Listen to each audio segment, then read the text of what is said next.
Hi, I'm Pat Welsh, and today I'd like to talk to you about troubleshooting in the tomato patch. For one thing, plant early in March. That will cut down on pest problems. Use an early variety for your early crop, such as Early Girl Improved. That's this one. But however, even if you do that, you may have a problem with blossoms falling off early in the season. This isn't your problem. You didn't cause this to happen. It comes from cold night temperatures, but there is a solution. One solution is to use a blossom set spray. Now, these sprays used to be a hormone.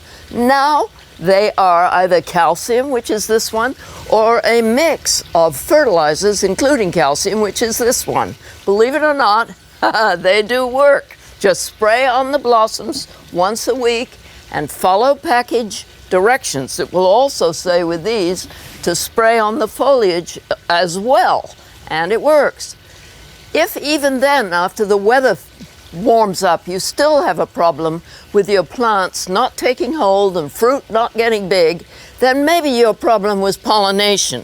If you live in an area where there's no wind, or have your plants growing where there's no wind, they're not going to be pollinated. Pollinated fruit gets much larger and sets better on the plant.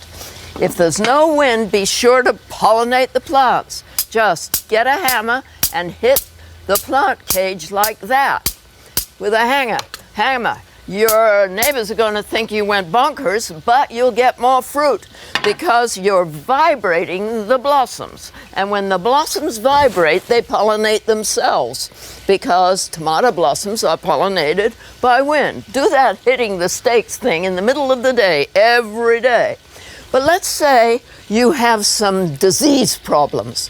Now, one of these may be that you get black spots on the bottom of fruit. If that happens and it's rotting, that means you've got blossom end spot, blossom end disease, blossom end rot. And the way to get over that is adequate calcium in the soil.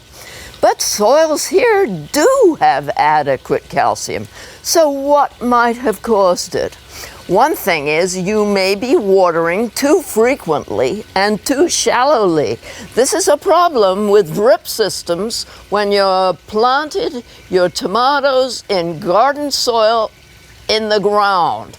You need to water tomatoes growing in the ground deeply and well once a week, or even at a further interval, maybe once every week and a half. Now, in a raised bed, drip systems will work. And in pots, always water enough so that water flows out the bottom of the pot, and you will avoid blossom end rot.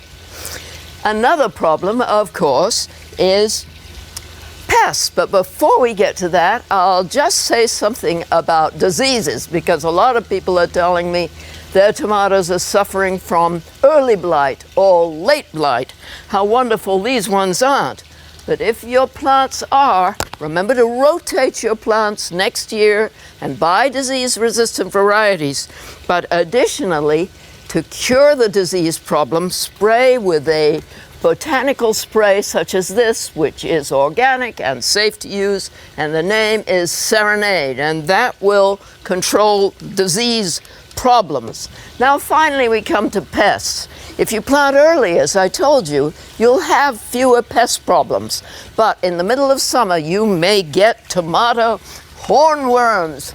These are a dread problem. But the birds will help you clean them up. When your grandchildren aren't around to make pets out of them, you can pick them off and destroy them, or send them to the dump, poor things.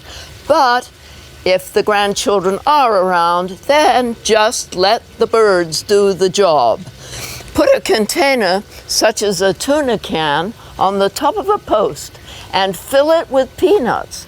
This will bring the scrub jays, and the scrub jays will control the hornworms on your tomatoes.